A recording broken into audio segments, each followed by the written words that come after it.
the biggest protest in British history.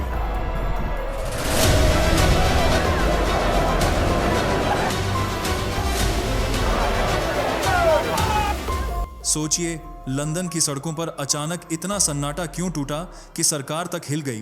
क्यों एक अपराधी कहे जाने वाला शख्स लाखों लोगों को साथ खड़ा कर पाया, और वो भी इस दावे के साथ कि अब मुसलमानों को ब्रिटेन से बाहर फेंकना ही होगा?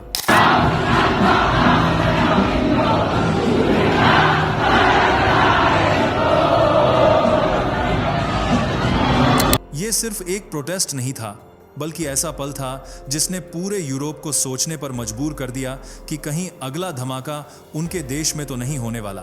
13 सितंबर 2025 लंदन की गलियों में उमड़ा सैलाब। We hear so much about censorship being pushed by governments and global corporations and organizations. A lot of people don't understand why we're allowing mass uncontrolled immigration into all Western nations. लोग चिल्ला रहे थे, London is not for outsiders, और हाथों में झंडे उठाकर सरकार को खुली धमकी दे रहे थे। यह नज़ारा किसी आम मार्च का नहीं था, बल्कि ब्रिटेन की पहचान और भविष्य के बीच छिड़ी एक सीधी जंग थी। और यहीं से असली सवाल खड़ा होता है, टॉमी रॉबिन्सन आखिर है कौन, और कैसे उसने डर को गुस्से को हथियार में बदल दिया? आपको लगेगा कि यह बस ब्रिटेन की समस्या है, लेकिन नहीं। जिस तरह मुस्लिम प्रवासियों की संख्या और क्राइम का ग्राफ वहां बढ़ा है, उसका असर पूरे यूरोप, यहां तक कि भारत तक पहुंचेगा। वीडियो बनाओ, वीडियो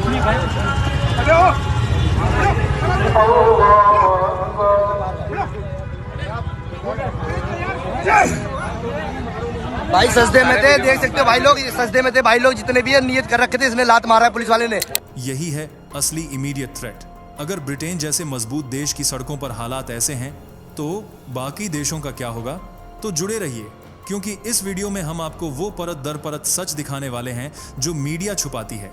और यकीन मानिए, जब आप ये वजह जानेंगे तो आपकी सोच हमेशा के लिए बदल जाएगी। चलिए दोस्तों, फटाफट कमेंट करके बताइए ये वीडियो आपको कैसे मिला। क्या आपने खुद सर्च करके ढूंढा, या फिर ये अचानक आपकी स्क्रीन पर सामने आ गया और आपने तुरंत क्लिक कर दिया? हमें भी जानना है कि YouTube हमारी वीडियो आप तक किस तरह पहुंचा रहा है। साथ ही बताइए कि हमारी न्यूज़ आपको कैसी लगती है। अगर आपको लगता है कि हमें कुछ बदलना चाहिए, कुछ और बेहतर करना चाहिए, तो बेझिझक अपनी राय साझा कीजिए।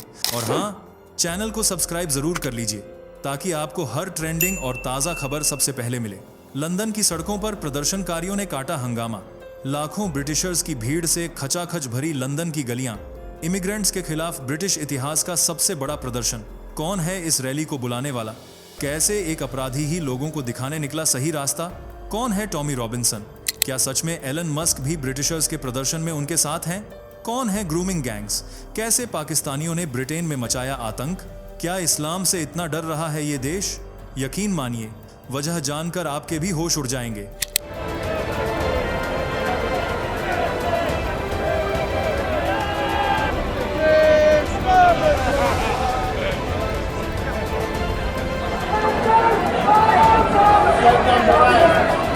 हाथों में झंडे और होंठों पर नारा, घुसपैठियों को बाहर करो, London is not for outsiders.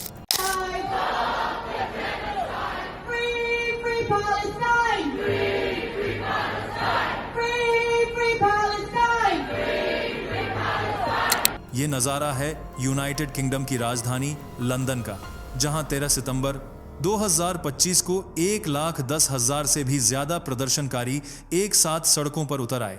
खुद को पेट्रियट यानी देशभक्त बता रहे प्रदर्शनकारियों से लंदन की एक एक गली लबालब भर गई।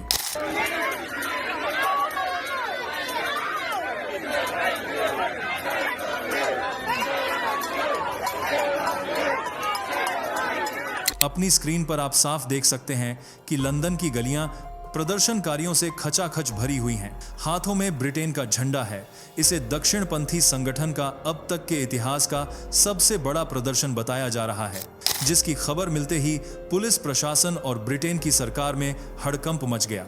पुलिसकर्मी अस्त्र शस्त्र और हथियारों से लैस होकर सड़कों पर जाल की तरह बिछ गए, ताकि छोटी सी भी हरकत पर तुरंत एक्शन लिया जा सके। ये रैली यूनाइटेड द किंगडम मार्च के नाम से आयोजित की गई थी। इसके जवाब में स्टैंड अप टू ना सामने बात कर racism stand up to racism नाम का काउंटर प्रदर्शन भी हुआ, जिसमें करीब 5,000 लोगों ने हिस्सा लिया। यानी एक तरफ ब्रिटेन की आवाम थी तो दूसरी तरफ वो लोग जिनके खिलाफ पूरा ब्रिटेन इकट्ठा हुआ है। इनमें महिलाएं, पुरुष, यहाँ तक कि बुजुर्गों ने भी भाग लिया और नारेबाजी करते हुए कहा, हमारा देश हमें वापस दो, ब्रिटेन में घुसपैठियों की जगह नहीं है, इन्हें बाहर निकाला जाए। इस दरमियान पुलिस पर हमले और प्रदर्शनकारियों के साथ उनकी तीखी नोकझोंक की खबरें भी सामने आईं। दोनों गुटों को आपस में भिड़ने से रोकने के लिए मेट्रोपॉलिटन पुलिस को कई बार हस्तक्षेप करना पड़ा। बावजूद इसके प्रदर्शनकारियों ने रिस्ट्रिक्टेड एरियाज विजन वाइन के साथ में घुसने की कोशिश की, बैरिकेडिंग तोड़ने की कोशिशें भी हुईं। इसी वजह से एक्स्ट्रा फोर्स और घुड़सवार दस्ते को भी तैनात करना पड़ा। साथ ही यूनाइट द किंगडम रैली के प्रदर्शनकारियों को नो प्रोटेस्ट जोन में जाने, पुलिस का सुरक्षा घेरा तोड़ने और विपक्षी गुट के पास जाने से भी रोका गया। पुलिस की इसी सूझबूझ के चलते यूरोप के सबसे बड़े प्रदर्शन बीजी रहे। इसके बावजूद ब्रिटेन की गलियों में शांति और सुरक्षा कायम रही। हाँ, छोटे मोटे हाथापाई हुए, लेकिन समय रहते हालात संभाल लिए गए। सबसे चौंकाने वाली बात यह रही कि इन प्रदर्शनकारियों के साथ टेस्ला के मालिक और दुनिया के सबसे अमीर व्यक्ति एलॉन मस्क भी शामिल रहे। उन्होंने मैन्युअली नहीं बल्कि वर्चुअली ब्रिटिशों को उकसाया, करो या मरो का नारा देते हुए उन्हें अपने मुल्क और अपनी संस्कृति के लिए लड़ने के लिए प्रेरित किया। इस दौरान एक बड़ी सी स्क्रीन पर एलॉन लाइव आकर लोगों को मोटिवेट करते दिखे और कहा कि वे उनके साथ हैं। पर सवाल यह है कि आउटसाइडर्स ने अचानक ऐसा क्या कर दिया कि ब्रिटेन उबलने लगा?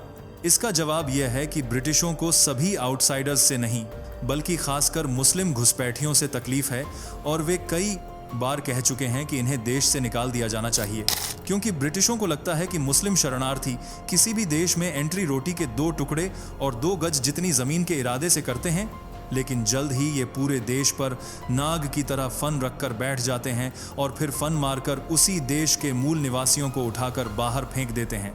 यकीन न हो तो इस हेडलाइन को पढ़िए, जिसमें रैली में शामिल हुआ एक ब्रिटिश प्रदर्शनकारी कहता है, Islam is our real enemy, we have to get rid of Islam. इसके अलावा मुस्लिमों के रहने से ब्रिटिशों को अपनी सुरक्षा की भी चिंता सताने लगी है, लेकिन कैसे? इसे समझने के लिए हमें इमिग्रेशन और इससे ब्रिटिशों को हो रही समस्याओं को जरा विस्तार में समझना होगा। दरअसल यूनाइटेड किंगडम वह देश है जिसकी नागरिकता मिलना नाकों चने चबाने जैसा है, यानी बहुत मुश्किल। इसके अलावा यहाँ एंट्री करना भी बहुत मुश्किल है। इसीलिए पिछले कुछ समय से इस देश में अवैध रूप से घुसने वाले प्रवासियों की संख्या ज्यादा बढ़ने लगी है और इलीगल इमिग्रेंट्स सीधे लंदन में पहुंचते हैं, क्योंकि यहीं से इंग्लिश चैनल के थ्रू फ्रांस से समुद्र के रास्ते कनेक्टिविटी है। असल में यूनाइटेड किंगडम एक आइलैंड कंट्री है जिसमें 4 बड़े किंगडम शामिल हैं। पहला नॉर्दर्न आयरलैंड, दूसरा स्कॉटलैंड, तीसरा इंग्लैंड और चौथा वेल्स। और क्योंकि यह एक आइसोलेटेड कंट्री है तो इसे फ्रांस से कनेक्ट करने वाली रेखा है इंग्लिश चैनल, जहां छोटी छोटी नावें चलती हैं और इन्हीं नावों में भरकर पाकिस्तान, बांग्लादेश, हिंदुस्तान और अन्य मुल्कों से लोग यूनाइटेड किंगडम पहुंच जाते हैं। पॉपुलेशन के हिसाब से देखें तो 2001 से अब तक मुस्लिमों ने यहां 6 से 7% से भी ज्यादा ग्रोथ रेट के साथ अपनी संख्या बढ़ाई है। 2001 में जहां ये कुल आबादी का 3% हिस्सा थे, वहीं 2021 में 6.5% तक पहुंच गए, जबकि 2025 में आई कुछ रिपोर्ट्स में इनका प्रतिशत 7 को भी पार करता हुआ नजर आ रहा है। यानी कुल आबादी में 38,01,186 के करीब मुसलमान हैं, जो 1951 तक सिर्फ 21 शून्य हुआ करते थे। खास तौर पर जिन शहरों में मुस्लिम शरणार्थियों का दबदबा बढ़ा है उनमें बर्मिंघम सबसे ऊपर है, जहां 2001 में 1,40,033 मुस्लिम थे। वहीं 2021 में इनकी संख्या बढ़कर 3,41,811 हो गई। अगला है लंदन, जहां इमिग्रेंट्स ने मूल निवासियों को भी दबा दिया है और आलम यह है कि आज इस शहर में मूल ईसाई और ब्रिटिश कम, जबकि इमिग्रेंट्स ज्यादा नजर आते हैं। 2001 के डेटा के अनुसार लंदन में 28,487 मुस्लिम थे, लेकिन 2021 में इनकी संख्या 9768 तक पहुंच गई। और यह तो सिर्फ लंदन के रेड ब्रिज का डेटा है। अगर इसमें न्यूहैम को भी शामिल कर लें तो नंबर 2,19,000 से भी ऊपर पहुंच जाएगा। इसी तरह ब्रैडफोर्ड में 2001 में 75,188 मुस्लिम थे, पर 2021 में यह संख्या 1,66,846 हो गई। मैनचेस्टर में 35,806 से बढ़कर 1,22,962 हो गए और इसी तरह एनाफील्ड, वॉल्थम और लुट्टन जैसे शहरों को भी जोड़ लिया जाए तो आप तगड़ी वृद्धि देखेंगे। इसे देखकर यह समझना मुश्किल हो जाता है कि क्या सच में ब्रिटेन में मुस्लिम शरणार्थी नेचुरली बढ़ रहे हैं या फिर इसमें भी कोई गेम चल रहा है। हालांकि संख्या बढ़ने या शांति से रहने से भी ब्रिटिशों को उतनी तकलीफ नहीं थी, बल्कि तकलीफ शुरू हुई इनके कट्टरपंथी व्यवहार और क्रिमिनल एक्टिविटीज की वजह से। आपको यकीन नहीं होगा, लेकिन जितनी तेजी से ब्रिटेन में इमिग्रेंट्स की संख्या बढ़ी है, उतनी ही तेजी से यहाँ क्राइम का ग्राफ भी ऊपर जा रहा है। जहां 2001 में देश में क्राइम रेट प्रति 1000 लोगों पर 1% से भी कम था, वहीं अब 2021 और 2025 की रिपोर्ट्स के अनुसार प्रति 1000 पुरुषों पर 72 से 75 लोग ऐसे हैं जो किसी न किसी तरह के क्राइम का शिकार हो रहे हैं। और इसमें सबसे बड़ा हाथ है ग्रूमिंग गैंग्स का। इन गैंग्स को आप लव जिहाद का दूसरा रूप मान सकते हैं। काम वही है, बस जगह और नाम बदल गया है। इन गैंग्स में पाकिस्तानी मूल के मुस्लिम युवा शामिल होते हैं जो एक पैटर्न में काम करते हैं। पहले ये ब्रिटिश लड़कियों की रेकी करते हैं, फिर टारगेट चुनते हैं और लड़कियों से दोस्ती करते हैं। उन्हें अपनी मीठी मीठी बातों में उलझाते हैं और फिर गिफ्ट्स, पैसे और आकर्षक चीज़ें देकर अपने साथ किसी पार्टी या फिर गुप्त जगह पर ले जाते हैं। वहाँ धीरे धीरे ये उन्हें नशे की आदत डालते हैं और जैसे ही लड़कियां नशे की आदी हो जाती हैं तो फिर ये न सिर्फ उन्हें फिजिकली टॉर्चर करते हैं, बल्कि उनके साथ गंदी हरकतें भी करते हैं। और जब मन भर जाता है तो गैंग के बाकी सदस्यों को उस लड़की के साथ हैवानियत करने के लिए छोड़ देते हैं। ज्यादातर केसों में उन्हें डरा धमकाकर सेक्स स्लेव, संभोग नौकर की तरह इस्तेमाल किया जाता है। जब मन होता है तब उनके साथ दरिंदगी की जाती है और आखिर में उन्हें अपना नाम और धर्म बदलने के लिए मजबूर किया जाता है। मतलब कट्टरपंथियों ने ब्रिटेन में भी अपना लव जिहाद कार्यक्रम शुरू कर दिया है। 2018 से 2019 यानी सिर्फ एक साल में नाबालिग लड़कियों के साथ यौन शोषण के 19 से भी ज्यादा केस सामने आए थे।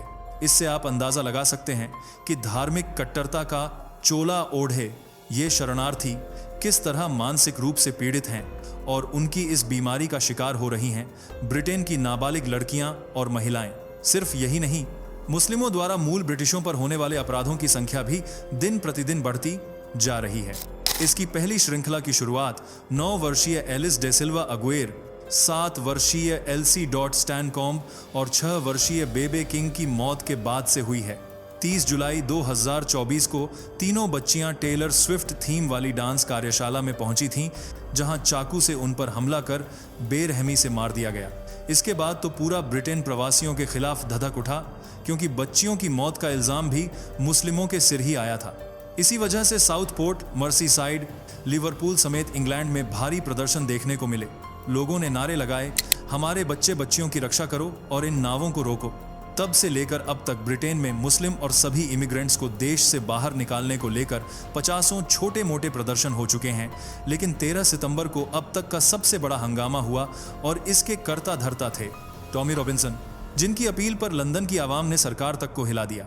ऐसे में उनके बारे में जानना तो बनता है। टॉमी रॉबिन्सन का असली और पूरा नाम स्टीफन क्रिस्टोफर याक्सली लेनन है। वे 41 साल के हैं और खुद को ब्रिटिश सरकार की कमियों को उजागर करने वाले रिपोर्टर यानी पत्रकार मानते हैं। साथ ही ये खुद को राइट एक्टिविस्ट और पूर्व ईडियल लीडर बताते हैं और खास तौर से एंटी इमिग्रेशन प्रोटेस्ट्स के लिए जाने जाते हैं। टॉमी रॉबिन्सन खुलकर इस्लाम का विरोध करते हैं और मुस्लिमों को अपना सो मैन है दुश्मन बताते हैं। उन्होंने कसम खाई है कि यूके को इस्लाम फ्री बनाना है ताकि यह देश क्राइम फ्री भी हो सके। अब समझने वाली बात यह है कि टॉमी, जो खुद को कट्टर क्रिश्चियन बताते हैं और यूके को क्राइम फ्री व इस्लाम फ्री बनाने की बातें कर रहे हैं, वे खुद कई बार जेल की हवा खा चुके हैं। 2005 से 2006 तक टॉमी 6 बार जेल जा चुके हैं। 2009 में उन्होंने EDL यानी इंग्लिश डिफेंस लीग की स्थापना की थी, लेकिन EDL को far right street protest group कहा जाता है और इसका नाम कई बार हिंसक झड़पों और फुटबॉल हूलिगनिज्म से भी जुड़ चुका है। 2013 में उन्होंने संगठन का नेतृत्व छोड़ दिया, लेकिन वे सक्रिय सदस्य और ऑनलाइन प्रचारक यानी EDL का प्रचार करते रहे। टॉमी के खिलाफ आपराधिक मामलों की फहरिस्त भी लंबी चौड़ी है। उन पर हमला करने, बंधक बनाने, धोखाधड़ी करने और कोर्ट का अपमान करने जैसे दर्जनों मुकदमे दर्ज हैं। जबकि 2021 में उन्होंने दावा किया था कि वे दिवालिया हो चुके हैं और अपनी रकम का ज़्यादातर हिस्सा जुए में हार चुके हैं, यानी वे जुआरी भी हैं।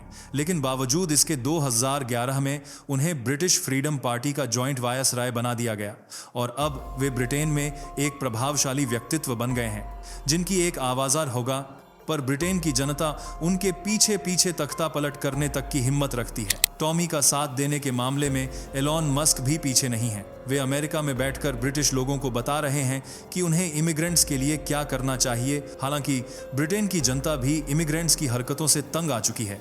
उन्हें डर है कि अगर इसी रफ्तार से इनकी संख्या और क्राइम्स बढ़ते रहे तो एक वक्त ऐसा आएगा जब ब्रिटेन ईसाइयों का नहीं बल्कि मुस्लिमों का होगा और मूल ब्रिटिशों को आज के प्रवासी बाहर का रास्ता दिखाकर ठेंगा दिखाते नजर आएंगे। हालांकि सरकार अभी भी होश में आने को तैयार नहीं है, बल्कि वह इसे लोगों का इस्लामोफोबिया बता रही है। सरकार का कहना है कि लोग इस्लाम और मुस्लिमों से डर रहे हैं, इसलिए ऐसा कर रहे हैं, जबकि प्रदर्शनकारियों का कहना है कि प्रधानमंत्री कीर स्टारमर वोट बैंक की राजनीति कर रहे हैं। चंद वोटों के लिए वे अपनी ही जनता की जान मुश्किल में डाल रहे हैं और इसका खामियाजा पूरे देश को भुगतना पड़ेगा। लेकिन आवाम ऐसा नहीं चाहती, इसलिए प्रदर्शनकारियों ने सरकार को खुले शब्दों में चेतावनी दी है कि या तो आप इन घुसपैठियों का कुछ कीजिए, वरना मजबूरन हमें ही कुछ करना पड़ेगा। अब क्या होगा और क्या नहीं, सरकार कुछ एक्शन लेती है या मूल निवासियों की आवाज को दबा दिया जाएगा, ये तो आने वाला वक्त ही बताएगा। आपको क्या लगता है? कमेंट करके जरूर बताइए। वीडियो पसंद आई हो तो लाइक, शेयर करें और चैनल को सब्सक्राइब कर बेल आइकन को जरूर दबा लें। दोस्तों, आपके स्क्रीन पर 2 और वीडियो दिख रही हैं, जिसे देखने के लिए आप स्क्रीन पर क्लिक करें। दोनों देखिएगा, बहुत अच्छी वीडियो बनी है।